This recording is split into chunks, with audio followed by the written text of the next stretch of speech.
আলেমিনের অশেষ অনুগ্রহে আমরা সালাতুল জুমা আদায়ের জন্যে মসজিদে আসতে তৌফিক পেয়েছি। সে রব্বুল আলামিনের শুকরিয়া আদায় করতে বলি আলহামদুলিল্লাহ। আমাদের প্রিয় নবীর প্রতি আমরা জানাই সালাত সালাম, বলি আল্লাহুম্মা সাল্লি আলাইহি আল্লাহুম্মা বারিক আলাইহি। আমি গত কয়েক জুমা থেকে মাঝখানে ভিন্ন প্রসঙ্গ এসেছিল, তো আমি যে বিষয় নিয়ে আলোচনা করে আসছি তা হচ্ছে আল্লাহ রাব্বুল আলামিনের স্মরণ, জিকির, আল্লাহ রাব্বুল আলামিনের স্মরণের উপরে আলোচনা করে আসছি।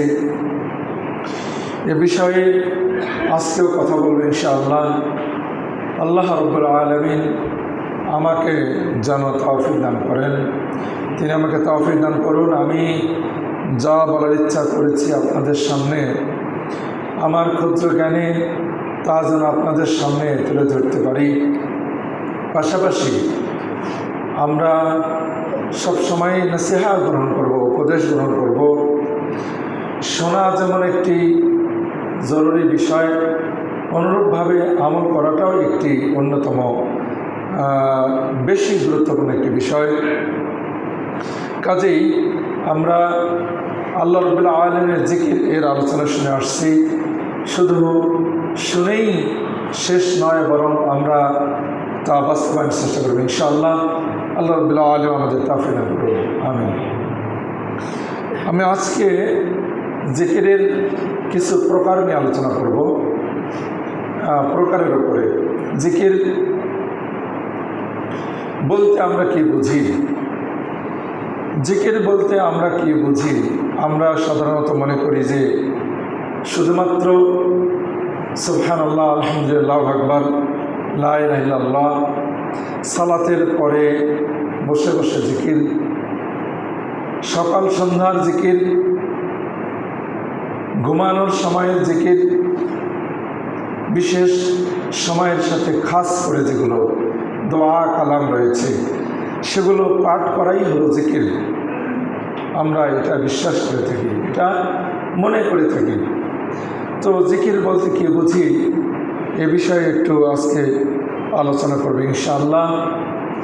আল্লাহ রাব্বুল আলামিন আমাকে তৌফিক দান করুন। আমরা মনোযোগ দিয়ে শোনার চেষ্টা করব। আমি আপনাদের সামনে সূরাতুল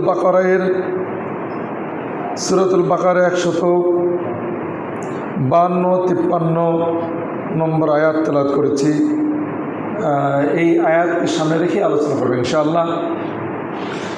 আল্লাহ রাব্বুল আলামিন বলেছেন যে ফাযকুরুনি আযকুরকুম, যে তোমরা আমাকে স্মরণ করো তাহলে আমিও তোমাদেরকে স্মরণ করব। ওয়াশকুরুলি ওয়ালা তাকফুরুন, আমার কৃতজ্ঞ হও, আমার কৃতজ্ঞতা প্রকাশ করো, তাহলে আমি তোমাদেরও কৃতজ্ঞ হব, মানে আমার কৃতজ্ঞতার পুরস্কার আমি তোমাদেরকে দেব। আল্লাহ রাব্বুল আলামিন স্মরণ করার কথা বললেন, স্মরণ করলে আমিও তোমাদের স্মরণ করব।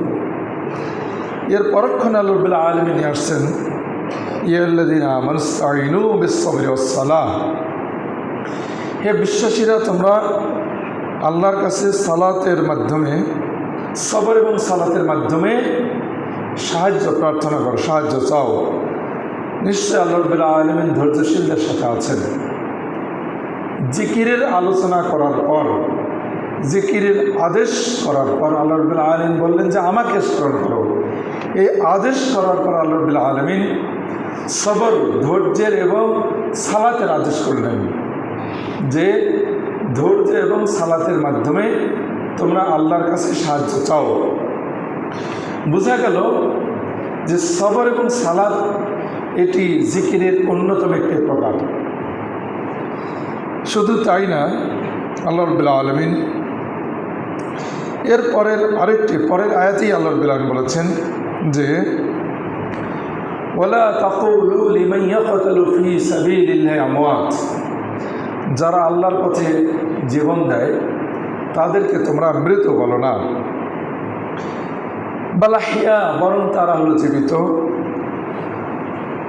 এবং ওয়ালাকিন লা তাশউরুন, কিন্তু তোমরা তা উপলব্ধি করতে পারো না, বুঝতে পারো না। দুনিয়ার জীবন থেকে পরকালীন জীবনে যারা শহীদ হয়ে দুনিয়া ত্যাগ করে পরকালে চলে গেছেন, তারা জীবিত, তাদেরকে আল্লাহ রাব্বুল আলামিন মৃত্যু বলতে নিষেধ করলেন। এর অর্থ নয় যে দুনিয়ার জীবনে জীবিত তারা, এমনটা নয়, বরং পরকালীন জীবনে তারা আছে। পরকালীন জীবনে থাকলেও যেন তারা জীবিত। এখানে যারা আল্লাহর পথে জীবন দিল তাদের কথা আল্লাহ রাব্বুল আলামিন বলছেন। অর্থাৎ আল্লাহর পথে জীবন দেওয়া এটাও জিকিরের অন্তর্ভুক্ত। এভাবে এই বিষয়গুলো আরও অনেক আল্লাহ রাব্বুল আলামিন নিয়ে আসছেন। আমি যেটা বলতে চাচ্ছি, জিকিরের প্রকার। জিকির বলতে আমরা যতটুকু বুঝি কেবলমাত্র শুধুমাত্র সুবহানাল্লাহ, আলহামদুলিল্লাহ, আল্লাহু আকবার বলে জিকির, এটাকেই আমরা জিকির মনে করে থাকি। আসলে তা নয়, জিকিরের প্রকার রয়েছে। জিকির সাধারণত মূলত আলেমগণ 4 ভাগে বিভক্ত করেছেন। প্রথম প্রকারের জিকির হচ্ছে সবচাইতে শ্রেষ্ঠ জিকির। সেটা হলো আল্লাহ রাব্বুল আলামিনের নাম স্মরণ করা, আল্লাহ রাব্বুল আলামিনের নাম উচ্চারণ করা, তার গুণাবলী, তার নাম ইত্যাদি এগুলো উচ্চারণ করা, বলা। এটা হলো একটি সবচাইতে জিকিরের প্রথম স্তরে, প্রথম অবস্থায় 1 নম্বর সবচেয়ে শ্রেষ্ঠ জিকির হচ্ছে আল্লাহ রাব্বুল আলামিনের পবিত্রতা ঘোষণা করা, তার বরত্ব বর্ণনা করা, তার নাম উচ্চারণ করা। এটি হচ্ছে সর্বোত্তম, সবচাইতে শ্রেষ্ঠ জিকির। এরকম জিকির আমরা অনেক আলোচনা শুনেছি যে আল্লাহ রাব্বুল আলামিন, যেমন হাদিসে এসেছে, আল্লাহ সাল্লাল্লাহু আলাইহি ওয়াসাল্লাম বলেছেন, আহাব্বুল কালামি ইলাল্লাহি আরবা। আল্লাহর কাছে সবচাইতে শ্রেষ্ঠ বাক্য হচ্ছে 4টি। পৃথিবীতে আমরা যত বাক্য বলি, যত কথা বলি, যত মুখ দিয়ে যা কিছু উচ্চারণ হয়, সবচাইতে শ্রেষ্ঠ বাক্য, শ্রেষ্ঠ কথা হলো 4টি। এই 4টি হচ্ছে লা ইয়াদুররুকা বিআইয়িহিন্না বাদাতা। এই 4টি বাক্য তুমি যেটা দিয়ে শুরু করো অসুবিধা নেই। বাক্য 4টি হচ্ছে সুবহানাল্লাহ, আলহামদুলিল্লাহ, ওয়া লা ইলাহা ইল্লাল্লাহ, আল্লাহু আকবার। 4টি বাক্য, সুবহানাল্লাহ, আলহামদুলিল্লাহ, ওয়া লা ইলাহা ইল্লাল্লাহ, আল্লাহু আকবার। এই 4টি বাক্য আমরা মুখ দিয়ে যত শব্দ, যত কথা বের করি, এই 4টি বাক্য হচ্ছে সবচাইতে শ্রেষ্ঠ বাক্য। এইটি হচ্ছে সবচেয়ে শ্রেষ্ঠ জিকির, সবচাইতে উত্তম জিকির, সবচেয়ে শ্রেষ্ঠ বাক্য। এ বিষয়ে অনেক হাদিস আসছে, অনেক কথা আসছে এই 4টি বাক্যের ওপরে। আমি এর আগেও হয়তো কিছু বলেছি, যেমনটি এখন আমরা শুনলাম যে এই বাক্যগুলো হলো সবচেয়ে শ্রেষ্ঠ বাক্য। যেটা দিয়ে শুরু করো না কেন অসুবিধা নেই। সুবহানাল্লাহ, আলহামদুলিল্লাহ, আল্লাহু আকবার, লা ইলাহা ইল্লাল্লাহ, এই শব্দ বাক্যগুলোর আত্মা গেলে সমস্যা নেই, যেটাতে আপনি শুরু করতে পারেন। আপনি লা ইলাহা ইল্লাল্লাহ যদি আগে বলেন অসুবিধা নেই, আল্লাহু আকবার যদি আগে বলেন অসুবিধা নেই, যেভাবে বলেন সমস্যা নেই।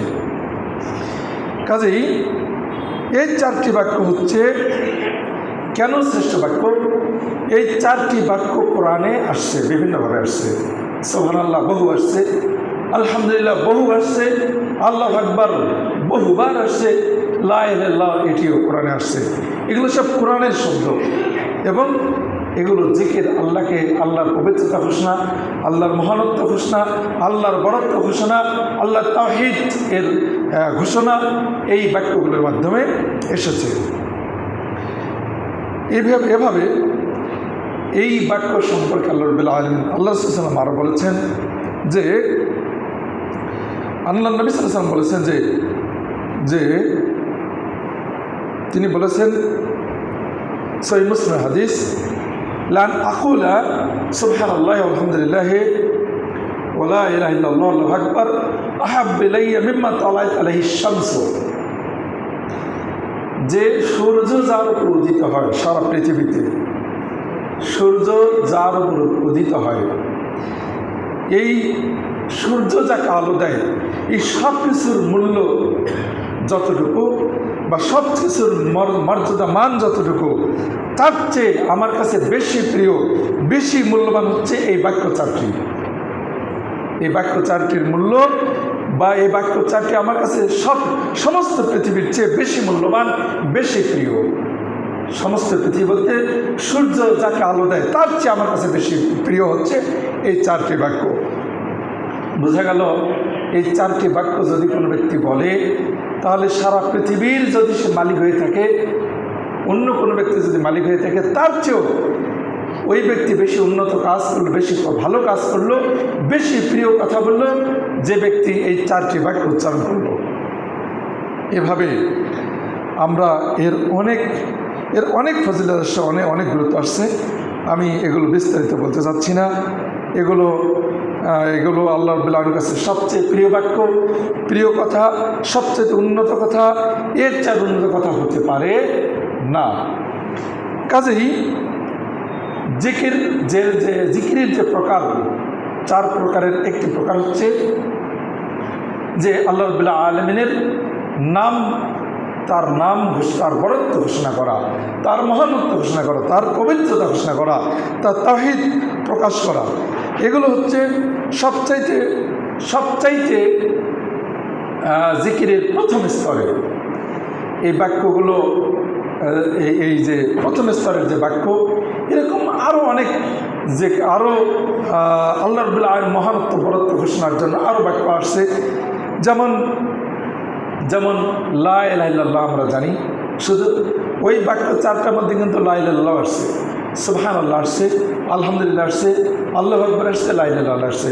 শুধু সুবহানাল্লাহ নিয়ে বহু কথা আসছে, শুধু সুবহানাল্লাহর উপরে বহু কথা, এর অনেক ফজিলত আসছে। শুধু আল্লাহু আকবার উপরে বহু ফজিলত আসছে, শুধু লা ইলাহা ইল্লাল্লাহ এর উপরে বহু ফজিলত আসছে, বহু কথা আসছে। আমরা লা ইলাহা ইল্লাল্লাহ সম্পর্কে জানি, আফজালুল জিকির লা ইলাহা ইল্লাল্লাহ। আমরা সকলে জানি সবচেয়ে শ্রেষ্ঠ জিকির হচ্ছে লা ইলাহা ইল্লাল্লাহ। তো আমরা সকলেই এ বিষয়ে জানি। আল্লাহ রাব্বুল আলামিন তিনি এ বিষয়ে আমাদেরকে তার রাসূলের মাধ্যমে অনেক কথা বলেছেন। লা ইলাহা ইল্লাল্লাহ সম্পর্কে দু একটি কথা শুনবো আমরা, খাস করে বিষয়ে দু একটি হাদিস। যে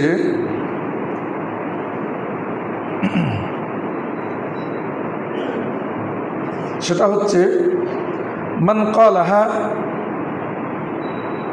যে ব্যক্তি লা ইলাহা ইল্লাল্লাহ বলবে, আল্লাহ রাসূল বলছেন যে আফদালু মা কুলতু আনা ওয়ান নাবিয়্যুনা আশিয়াতা আরাফাতা, আরাফার দিনে আমি এবং সকল নবীগণ যা বলেছেন সবচেয়ে শ্রেষ্ঠ বাক্য হচ্ছে লা ইলাহা ইল্লাল্লাহ ওয়াহদাহু লা শারীকা লাহু লাহুল মুলকু ওয়া লাহুল হামদু ওয়া হুয়া আলা কুল্লি শাইইন কাদির, যেটি আরাফার দিনে বিকেলে সাধারণত পড়া হয়ে থাকে।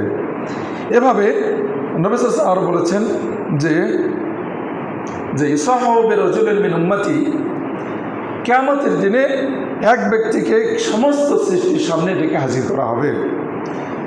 তাকে ফায়ুনশারু লাহু তিসআতুনা সিজিল্লান, তার 99টি খাতা, পাপের দফতর খাতা তার সামনে ছড়িয়ে দেওয়া হবে এবং এক একটা খাতা দৃষ্টি যতদূর যায় এতদূর পর্যন্ত পাপে লেখা হয়েছে। তো এটি আল্লাহ রাব্বুল আলামিন তাকে দেখে বলবেন, আতুনকিরু মিন হাযা শাই, তুমি কি এই পাপগুলোকে অস্বীকার করো? লোকটি বলবেন, ইয়া রব লা ইয়া রব, হ্যাঁ আমার রব, আমি আমার এই পাপগুলোকে অস্বীকার করি না। তখন আল্লাহ রাব্বুল আলামিন তাকে বলবেন, আলাকা ওযরুন আও হাসানা, তোমার কি কোনো ওজর আছে, কোনো আপত্তি আছে কি? তোমার কি কোনো নেকি আছে? জীবনে এমন একটা কোনো নেকি করেছো, এমন কোনো নেকি আছে কি? ফায়াহাবুর রাজুল, লোকটি ভয় পেয়ে যাবেন, ভীত সন্ত্রস্ত হবেন, বলবেন লা ইয়া রব, আমার মনে নেই, আমার কোনো ওজরও নাই, আমার কোনো মনে নেই, এরকম কোনো নেকির কথা মনে নেই। আল্লাহ বলবেন বালা, হ্যাঁ, ইন্না লাকা ইনদানা হাসানা, তোমার জন্য আমার কাছে একটি নেকি আছে। ইন্নাহু লা যুলমা আলাইক, তোমার উপরে কখনো আজকে জুলুম করা হবে না। ফাতুখরাজু লাহু বিতাকা, তার জন্য একটি বেতাকা, একটি কাগজ বের করা হবে। ফিহা, সেই কাগজে লেখা রয়েছে আশহাদু আল্লা ইলাহা ইল্লাল্লাহ ওয়া আন্না মুহাম্মাদান আবদুহু রাসূলুহু, এই বাক্যটি লেখা রয়েছে ওই কাগজের মধ্যে। ফায়াকুল, তখন সেই বান্দা বলবে, ইয়া রব মা হাযি বিতাকা মা হাযি সিজিল্লাত, এই অসংখ্য পাপের খাতার সাথে খাতার বিপরীতে আমার এই মাত্র একটি কাগজের টুকরো কি কাজে আসবে, কি এখানে উপকার হবে, এটা আমার কি উপকার করবে? তখন আল্লাহ রাব্বুল আলামিন বলবেন যে কি বলবেন, যে ফায়াকুলু ইন্নাকা লা তুজলামু, তোমার উপরে আজকে জুলুম করা হবে না, তোমার উপরে কোনো অন্যায় করা হবে না। জিল্লা, তখন ওই যে 99টি দপ্তর খাতা নেকির পাপের ওজনের যে দাড়িপাল্লা রয়েছে এক পার্শ্বে চড়িয়ে দেওয়া হবে, আর আরেক পার্শ্বে চড়িয়ে দেওয়া হবে ওই কাগজের টুকরো যাতে লেখা আছে আশহাদু আল্লা ইলাহা ইল্লাল্লাহ ওয়া আশহাদু আন্না মুহাম্মাদান আবদুহু ওয়া রাসূলুহু। তাহলে তখন কি হলো, ফাতাশাত আসজিল্লাত সাকুলাত আল বিতাকা, ওই 99টি পাপের খাতা হালকা হয়ে যাবে ওই একটি কাগজের টুকরোর কাছে। সুবহানাল্লাহ। তাহলে এই বাক্যের এই যে লা ইলাহা ইল্লাল্লাহ এর গুরুত্বের মর্যাদা এত বেশি যা কোনো কল্পনা করা যায় না, আমরা যা কখনো ওজন করতে পারবো না। আমরা সকলেই এই বিষয়টি কিছুদিন আগেও শুনেছিলাম যে আল্লাহ রাব্বুল আলামিন, কিছু আগে শুনছিলাম আরও এই বিষয়ে আরও হাদিস আসছে। নূহ আলাইহিস সালাম তার ছেলেকে বলেছিলেন, মৃত্যুর সময় বলেছিলেন যে আমরুকা বিলা ইলাহা ইল্লাল্লাহ, আমি তোমাকে আদেশ করছি যে তুমি লা ইলাহা ইল্লাল্লাহ বলো। ফাইনাস সামাওয়াত আস-সাবউ ওয়াল আরদিন আস-সাবউ, কারণ 7 আসমান এবং 7 পৃথিবীকে লাউদিয়াত ফি কিফা, যদি দাড়িপাল্লার এক পার্শ্বে 7 আসমান আর 7 পৃথিবীকে রেখে দেওয়া হয়, ওদিয়াত লা ইলাহা ইল্লাল্লাহ ফি কাফাতিন, এবং লা ইলাহা ইল্লাল্লাহকে এক পার্শ্বে রেখে দেওয়া হয়, তাহলে রাজাহাত বিহিন্না লা ইলাহা ইল্লাল্লাহ, তাহলে লা ইলাহা ইল্লাল্লাহ এই 7 আসমান 7 পৃথিবীর চেয়ে বেশি ভারী হবে। সুবহানাল্লাহ। লা ইলাহা ইল্লাল্লাহ এর গুরুত্ব এত বেশি। ওয়ালাউ আন্না সামাওয়াতু সাবউ ফি হালকাতিন মুবহামাতিন লাকাসামাতহুন্না লা ইলাহা ইল্লাল্লাহ। যাই হোক, আল্লাহ রাব্বুল আলামিন তিনি এই তার রাসূলের মাধ্যমে আমাদেরকে লা ইলাহা ইল্লাল্লাহ এর গুরুত্ব এভাবে তিনি বলেছেন। কাজেই যে ব্যক্তি লা ইলাহা ইল্লাল্লাহ বলবে, তার যদি তার মধ্যে শিরক না থাকে, যদি ইখলাসের সাথে বাক্যটি বলে, তাহলে আল্লাহ রাব্বুল আলামিন তাকে শুধুমাত্র এর বিনিময়ে তাকে জান্নাত দিতে পারেন। এর মূল্য এত বেশি। আল্লাহ রাসূল বলেছেন, মা ক্বালা আবদুন লা ইলাহা ইল্লাল্লাহ মুখলিসান, এই ইখলাসের সাথে, এর পিছনে আমি দলিল দিচ্ছি, সবগুলো সহিহ যা বলছি আমি। আল্লাহ রাসূল বলেছেন, মা ক্বালা আবদুন লা ইলাহা ইল্লাল্লাহ, যদি কোনো ব্যক্তি লা ইলাহা ইল্লাল্লাহ বলে মুখলিসান, ইখলাসের সাথে জিকিরের প্রকার আমি বলতেছি, জিকিরের প্রকার, যে প্রথম প্রকার নিয়ে কথা বলছি, যে প্রকারটি হচ্ছে আল্লাহ রাব্বুল আলামিনের তার শান, তার মর্যাদা, তার মহানত্ব, তার বড়ত্ব ঘোষণা করা, বর্ণনা করা, এমন বাক্য বলার মাধ্যমে জিকির করা, আল্লাহকে স্মরণ করা, এটি হচ্ছে প্রথম প্রকার। এই জিকির মুখে এবং অন্তরে দুয়ের সংযোজনে যে জিকির হয়, এই জিকির হচ্ছে শ্রেষ্ঠ জিকির। যে ব্যক্তি শুধুমাত্র মুখে বলল তার চেয়ে না, যে ব্যক্তি শুধুমাত্র অন্তর দিয়ে বলল, মুখ দিয়ে বলল না, অন্তর দিয়ে বলল, মুখ দিয়ে বলল না, এমন ব্যক্তির জিকিরের চেয়ে যে ব্যক্তি অন্তর আর মুখ উভয় দিয়ে প্রকাশ করলো, এই ব্যক্তির জিকির হচ্ছে সবচেয়ে শ্রেষ্ঠ জিকির। আল্লাহর নাম স্মরণের মাধ্যমে যে জিকির করে থাকি, এটি হচ্ছে সবচেয়ে শ্রেষ্ঠ জিকির। অন্তর আর মুখ দিয়ে, অন্তর মুখ দুটাই এক ঐক্য, মুখ দিয়ে যা বলছে অন্তরে তা আছে, কোনো ধোঁকাবাজি নেই, কোনো 2 নম্বরই নেই, কোনো মুনাফিকি নেই। এমনভাবে যদি কোনো ব্যক্তি আল্লাহ রাব্বুল আলামিনের নামকে স্মরণ করে, উচ্চারণ করে, মুখ দিয়ে অন্তরের সাথে মিল করে, তাহলে এই জিকির হচ্ছে সবচেয়ে শ্রেষ্ঠ জিকির। দ্বিতীয় স্তর হচ্ছে যে অন্তর দিয়ে বলে, মুখ দিয়ে বলছে না, কিন্তু অন্তর দিয়ে বলে, এটি হচ্ছে দ্বিতীয় স্তরের জিকির। এটাও অনেক বড় জিকির। এবং অন্তরে যার মধ্যে আল্লাহর জিকির আছে সাধারণত সে অন্যায় করতে পারে না, তাকে সবসময় ভালো কাজে উৎসাহ দেবে, কারণ তার অন্তরে আল্লাহর জিকির দ্বারা পরিপূর্ণ। এরপরের স্তরের জিকির হচ্ছে মুখ দিয়ে বলছে কিন্তু অন্তরে নাই, মুখ দিয়ে বলছে কিন্তু অন্তরে নাই। আমরা সুবহানাল্লাহ আলহামদুলিল্লাহ সালাতের পরে তাসবিহ পাঠ করছি, জিকির করছি। সুবহানাল্লাহ বলতে কী বুঝি, আলহামদুলিল্লাহ বলতে কী বুঝি, আল্লাহু আকবার বলতে কী বুঝি তা জানি না, এর বিস্তারিত কিছুই জানি না, এর শর্ত সারাই কিছুই বুঝি না, কিন্তু মুখ দিয়ে উচ্চারণ করছি। আপনি মুনাফিক নন, একজন মুসলিম, একজন ভালো ব্যক্তি। আপনি আল্লাহর নাম স্মরণ করছেন, কমপক্ষে আপনি এটি আপনার বিশ্বাস আছে। মুখের জিকির, শুধুমাত্র মুখ দিয়ে জিকির করছেন, এটি হচ্ছে তৃতীয় স্তরের জিকির। তো এই হাদিসে আল্লাহ রাসূল বললেন যে ব্যক্তি মান ক্বালা, যে ব্যক্তি লা ইলাহা ইল্লাল্লাহ বলবে মুখলিসান, অন্তর থেকে বলবে, তাহলে ফুতিহাত লাহু আবওয়াবুস সামায়ে, তার জন্য আকাশের সমস্ত দরজা খুলে দেওয়া হয়। হাত্তা তুফজি ইলাল আরশে, এমনকি শেষ পর্যন্ত সেই লা ইলাহা ইল্লাল্লাহ বাক্যটি আরশের কাছে পৌঁছে যায়। মাজতানাবাল কাবায়ের, শর্ত হচ্ছে ওই ব্যক্তি যদি কাবিরা গুনাহ থেকে বিরত থাকে। বুঝতে হবে বিষয়টি। কাবিরা গুনাহ, আপনি শিরক করেন না, আপনি হারাম খান না, আপনি হারাম ব্যবসা করেন না, মিথ্যা কথা বলেন না, গীবত করেন না, চগলখড়ি করেন না, এই অন্যায় কাজগুলো আপনি কাবিরা গুনাহগুলো থেকে বিরত থাকেন। বিরত থাকার শর্তে, অন্তর দিয়ে যদি কাবিরা গুনাহ থেকে বিরত থাকার শর্তে অন্তর থেকে যদি লা ইলাহা ইল্লাল্লাহ বাক্যটি বলেন, তাহলে আপনার জন্য আকাশের আবওয়াব শব্দটি বহু বচন। আমি আকাশের দরজা খুলে দেওয়া হয় কখন কখন, এ বিষয় নিয়ে অনেক, হয়তো 2-3 বছর আগে বিষয় নিয়ে একটি খুতবা দিয়েছিলাম যে কার কার জন্য আকাশের দরজাগুলো খুলে দেওয়া হয়, কখন কখন খুলে দেওয়া হয়। তো যে ব্যক্তি এই লা ইলাহা ইল্লাল্লাহ বাক্যটি বলবে অন্তর থেকে, কাবিরা গুনাহ থেকে বিরত থাকা অবস্থায়, এই ব্যক্তির জন্য আকাশের সমস্ত দরজাগুলো খুলে দেওয়া হবে। সুবহানাল্লাহ। দেখুন তাহলে এর মূল্য কত বেশি। কাজেই আমরা এই বিষয়টি ভাবব। জিকির, আল্লাহর স্মরণ, জিকিরের প্রকারের বিষয় নিয়ে আমরা শুনছি। সবচেয়ে প্রথম, সবচেয়ে জিকিরের যে প্রকারগুলো প্রধান, সবচেয়ে শ্রেষ্ঠ জিকির আল্লাহর নাম স্মরণ। সেই নাম স্মরণ আমরা বিভিন্নভাবে করতে পারি। যেমন আমরা প্রথমে শুনলাম, এরপর লা ইলাহা ইল্লাল্লাহ সম্পর্কে শুনছি। লা ইলাহা সম্পর্কে এই বিষয়গুলো আসলে বলতে চাচ্ছে আল্লাহ রাসূল সাল্লাল্লাহু আলাইহি ওয়াসাল্লাম, বলতে চাচ্ছে আল্লাহ রাসূল বলেছেন, তিনি বলেছেন, সহিহ মুসলিমের হাদিস আসছে, নবী সাল্লাল্লাহু আলাইহি ওয়াসাল্লাম তিনি সামিআ মুআদ্দিনান, মুয়াজ্জিনকে শুনলেন, আশহাদু আল্লা ইলাহা ইল্লাল্লাহ, মুয়াজ্জিন আশহাদু আল্লা ইলাহা ইল্লাল্লাহ বলেন না, এই মুয়াজ্জিনকে শুনলেন, বলতে শুনলেন। ফাকালা, তিনি বললেন, আল্লাহ রাসূল বললেন, খারাজা মিনান নার, এই মুয়াজ্জিন জাহান্নাম থেকে বের হয়ে গেল। অফিস সাহিহাইন, সহিহ বুখারীতে আসছে, সহিহ বুখারী মুসলিমে আসছে, ইন্নাল্লাহ হারামা আলান নার মান ক্বালা লা ইলাহা ইল্লাল্লাহ, যে ব্যক্তি ইয়াবতাগি বিযালিকা ওয়াজহাল্লাহি, আবার ওই কথাটি বলছি, যে ব্যক্তি আল্লাহ রাব্বুল আলামিনের সন্তুষ্টির জন্য।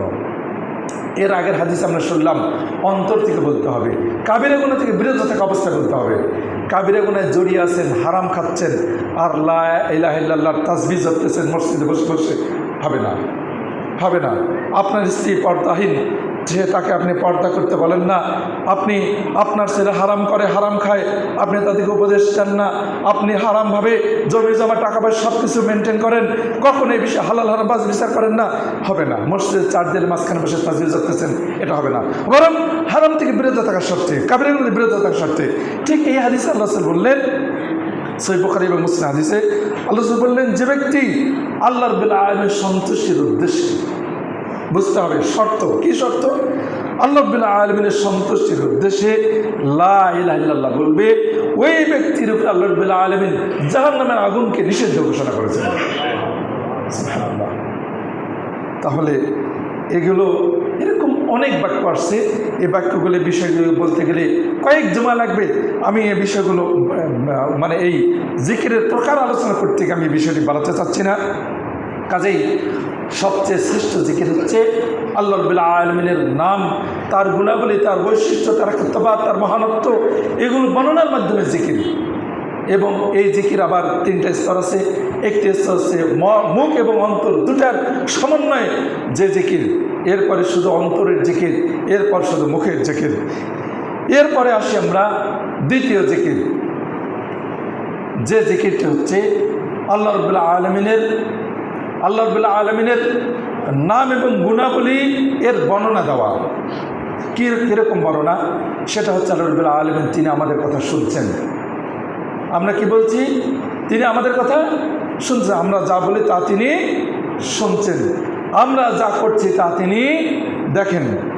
তিন ব্যক্তি, ওই যে আমরা হাদিস অনেক শুনেছি যে হাদিসুল গার, গুহাবাসীদের হাদিস, গুহায় যারা অবস্থান করেছিল, প্রচণ্ড বৃষ্টির চোটে যারা ওই পাথর ওপর থেকে গড়ে এসে পড়ার কারণে তাদের গর্তের মুখ বন্ধ করে দিয়েছিল, যে গর্তে তারা বৃষ্টি থেকে বাঁচার জন্য ঢুকেছিলেন। ওই গর্তের মধ্যে তারা যে তিনজনে আটকা পড়েছিলেন, পৃথিবীতে আল্লাহ ছাড়া আর কেউ জানতেন না। ওই তিন ব্যক্তিকে আল্লাহ রাব্বুল আলামিন সেই বিপদ থেকে উদ্ধার করেছিলেন তাদের জীবনের তিনটি বড় বড় কাজের মাধ্যমে, অনেক বড় বড় কাজের মাধ্যমে, যে কাজগুলো তারা জীবনে করেছিলেন। তো এই যে অন্তরের জিকির, একটা হচ্ছে আল্লাহ রাব্বুল আলামিনের বরত্ব ঘোষণা বা তার মহানত্ব, এই যে তাসবিহ তাহলিল যেগুলো আল্লাহ রাব্বুল আলামিনের নাম গুণাবলী, এগুলো বিভিন্ন বাক্যের মাধ্যমে জিকির। দ্বিতীয় জিকির হচ্ছে আল্লাহ রাব্বুল আলামিনের গুণাবলী বর্ণনার মাধ্যমে জিকির। কী গুণাবলী বর্ণনা? ওই হাদিসে জেনাকার ব্যক্তির ব্যাপারে আসছে, জেনাকার নন, তিনি জেনা করার জন্য প্রস্তুত হচ্ছিলেন, তার স্বাস্থ্য বোনের সাথে 100 দিনার নিয়ে আসতে পারলে আমি তোমার সাথেই কাজে লিপ্ত হব। তাকে 100 দিনার অর্জন করে তার স্বাস্থ্য বোনকে তিনি দিয়েছিলেন। যখন তিনি জেনার জন্য প্রস্তুত, তখন তার বোন তাকে বলেছে, ইত্তাকিল্লাহ, তুমি আল্লাহকে ভয় করো, আমার কুমারিত্বকে নষ্ট করো না। এই কথা বলা মাত্রই উনি কাঁপতে শুরু করেছিলেন। তখন তিনি জেনা থেকে বিরত হলেন। এবং সেখানে হচ্ছে এই যে আল্লাহ রাব্বুল আলামিন দেখতেছেন, তিনি ওই পাপ যে করতেছে, তৃতীয় কে আছেন? ওই দুইজনের সাথে কে আছেন? আল্লাহ আছেন, আল্লাহ দেখতেছেন। এই যে আল্লাহর দেখা, পাপটি যারা করতেছে, ওই পাপ করা অবস্থায় পাপ করতেছে, এমন পাপ থেকে বিরত থাকলো কি কারণে? আল্লাহ দেখতেছেন, এই কারণে আল্লাহ দেখতেছেন। এই যে আল্লাহর দেখা, আল্লাহ দেখেন, আমরা যা করি আল্লাহ তা দেখেন, আমরা যা করি আল্লাহ তা শোনেন। আমি অসুস্থ, আপনি অসুস্থ, আল্লাহ আমাদেরকে সাহায্য করেন, আমাদেরকে সেবা দান করেন। তিনি যাকে ইচ্ছা মারেন, যাকে ইচ্ছা বাঁচান। এই যে বর্ণনা, এই বর্ণনা দেওয়া, এই বর্ণনা হচ্ছে আরেকটি জিকিরের আরেকটি দ্বিতীয় প্রকার, জিকিরের দ্বিতীয় প্রকার। সেটা হচ্ছে আল্লাহ রাব্বুল আলামিন এই তার গুণাবলী এবং তার কর্তৃত্ব, মহানত্ব, এগুলো বর্ণনা দেওয়া, এগুলো বলা, এগুলো বর্ণনা দেওয়া। কোনো তাসবিহ তাহলিল জিকির নয়, মূলত বর্ণনা দেওয়া। এই যে আমি বলছি যে আল্লাহ রাব্বুল আলামিন আমরা যা করি, তিনি সামি, তিনি বাসির, তিনি শোনেন, তিনি দেখেন, তিনি কাদির, তিনি হাইয়ুন, তিনি কাইয়ুম ইত্যাদি। এই যে বিভিন্ন তার নাম এবং গুণাবলী আসছে, এগুলোর মাধ্যমে এগুলোর মধ্যে আমরা তার বর্ণনা দিচ্ছি, তার গুণাবলী বর্ণনা দিচ্ছি। এই বর্ণনা দেওয়াটা এটা একটা জিকির, এটা একটা জিকির, এটা দ্বিতীয় স্তরের জিকির, দ্বিতীয় প্রকার জিকির। তৃতীয় জিকির হচ্ছে আল্লাহ রাব্বুল আলামিনের হালাল হারাম বিধানাবলী সম্পর্কে তৃতীয় এবং চতুর্থ জিকির। প্রথম দুটা জিকির আল্লাহ রাব্বুল আলামিনের নাম এবং গুণাবলী সম্পর্কিত। নাম এবং গুণাবলী মুখে উচ্চারণের মাধ্যমে, তাসবিহ এর মাধ্যমে, তাহলিলের মাধ্যমে, উচ্চারণের বার সংখ্যা সময়ের সাথে সম্পৃক্ত করে বলা, এটা হচ্ছে প্রথম জিকির।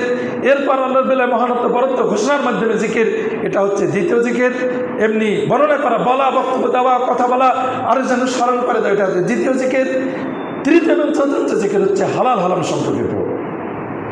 হালাল হারাম সম্পর্কিত জিকির হচ্ছে আল্লাহ রাব্বুল আলামিন তিনি হালাল হারাম সম্পর্কিত হালাল এবং হারামের বর্ণনা দেওয়া, এটা একটা জিকির। আর এটা একটা জিকির।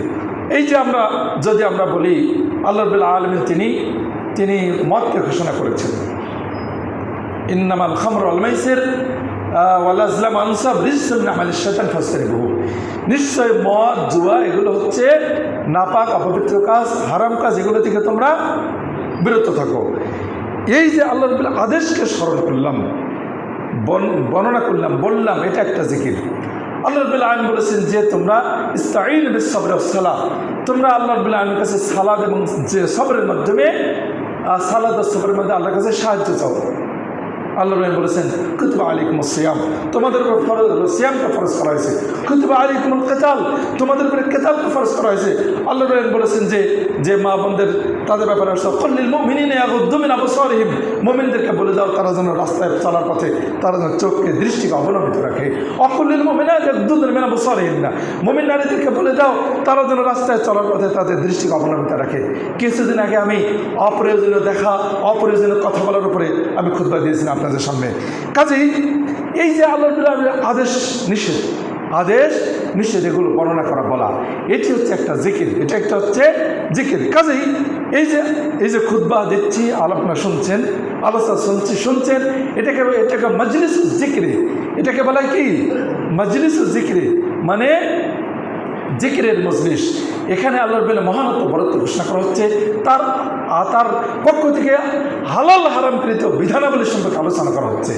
এটা হচ্ছে মজলিস জিকির, জিকিরের মজলিস বলা হয়। এটা একটা জিকির। এই জিকির এটা আমাদের জন্য অতীব জরুরি।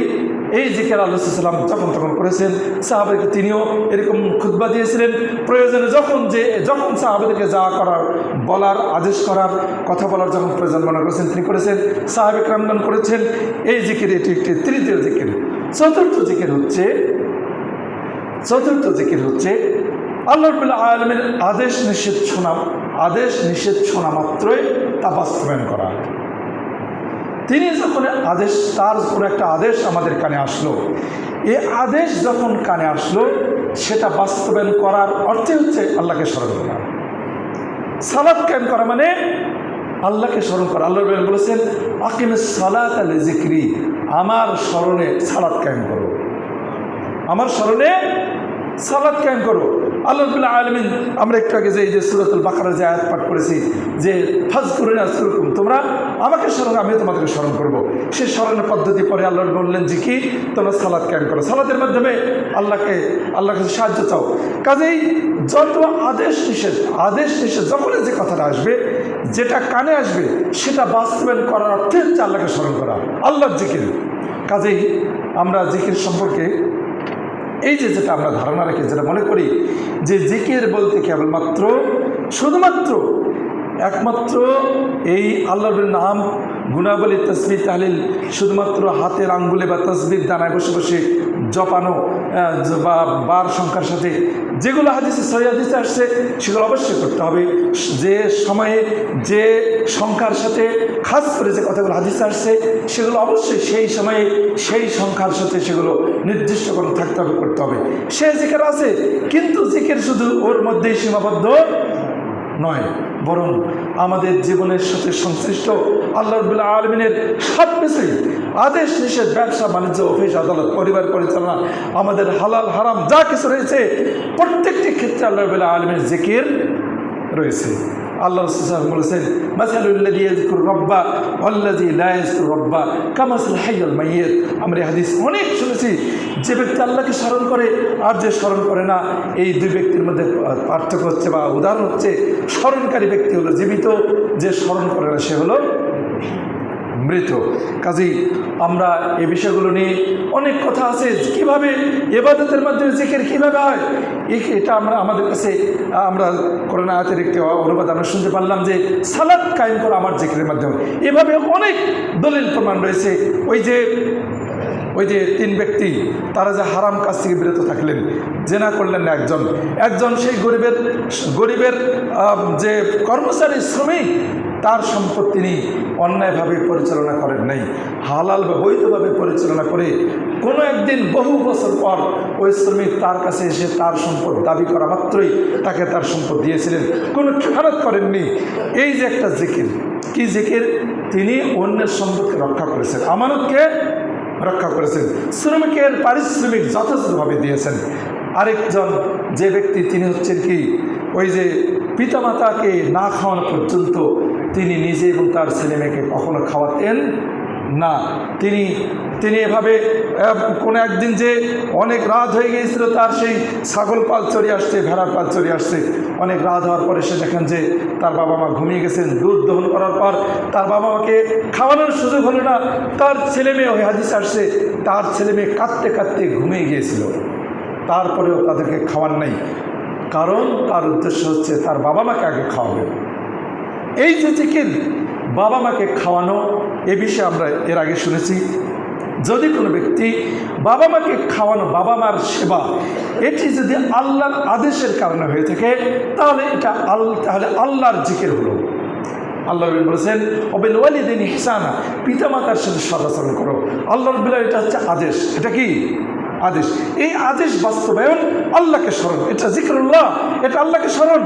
যদি কোনো ব্যক্তি এই কাজটি করে মানুষকে দেখানোর জন্যে, শোনানোর জন্যে, বা মানুষকে বোঝানোর জন্যে যে আমি বাবা মার খেদমত করি, আর কেউ করে না, আমার ভাইদের মধ্যে অনেকে আছে কেউ করে না, আমি একাই করি, এই বরত্ব, এই অহংকার, এই কিছু প্রকাশ পাওয়ার জন্যে, সামাজিকতা প্রকাশের জন্যে, সামাজিকতা বজায়ের জন্যে, এই সকল উদ্দেশ্য যদি কোনো ব্যক্তি বাবা মার সেবা করে, তাহলে জিকরুল্লাহ হলো না। কি হলো না?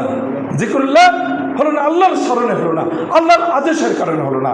কাজেই যদি কোনো ব্যক্তি আল্লাহ রাব্বুল আলামিনের আদেশকে সামনে রেখে সে আদেশ বাস্তবায়ন, নিষেধ যখনই কানে আসলো, সেই নিষেধের বিষয়টি কানে আসা মাত্রই সেই নিষেধ থেকে বিরত মানেই আল্লাহর স্মরণ, জিকরুল্লাহ, আল্লাহর স্মরণ।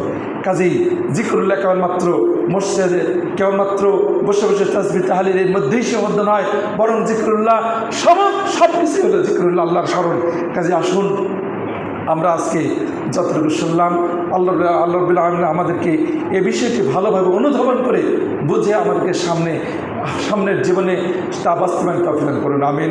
আমরা অবশ্যই আল্লাহ রাব্বুল আলামিনকে সবসময় স্মরণ করব, তাকে অনুধাবন করব, তাকে বোঝার চেষ্টা করব, তার আদেশগুলো বোঝার চেষ্টা করব, নিষেধগুলো বোঝার চেষ্টা করব। সকল আদেশ নিষেধ একমাত্র তার শরণার্থেই করব, কোনো লোক দেখানো শোনানোর উদ্দেশ্য নয়, তাহলে শিরক হয়ে যাবে। জিকরুল্লাহ হবে না, হবে জিকরুন্নাস, মানুষের স্মরণে হবে। যদি আমরা সালাত আদায় করি মানুষের স্মরণে, মানুষের জিকিরে, মানুষের চিন্তা নিয়ে ব্যস্ত থাকার কারণে, ব্যস্ত থেকে যদি সালাত আদায় করি, জিকরুল্লাহ হলো না, জিকরুল্লাহ হলো না। আসুন আল্লাহ আমাদেরকে তাকে স্মরণ করার তৌফিক দান করুন সকলে, আমিন আমিন রাহমাকুমুল্লাহ।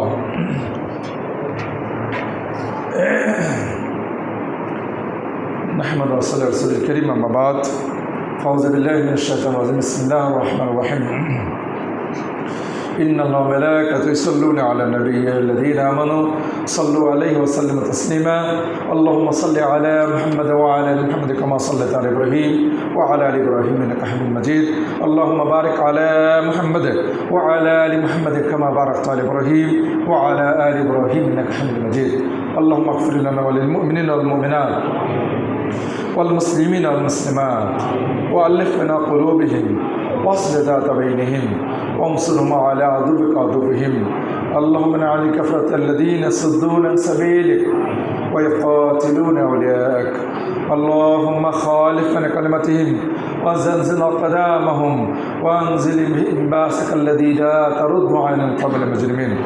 আমিন ইয়া রাব্বুল আলামিন। আমাদেরকে ক্ষমা করুন, দয়া করুন ইয়া রাব্বুল আলামিন। আমাদের মধ্যে যারা অসুস্থ তাদেরকে সুস্থতা দান করুন। আমাদের কাছে এক ভাই দোয়া চেয়েছেন, তার একজন আত্মীয় অসুস্থ, আমরা তার জন্য দোয়া করবো। আল্লাহ রাব্বুল আলামিন তাকে সহ সকল অসুস্থ ব্যক্তিদেরকে সুস্থতা দান করুন।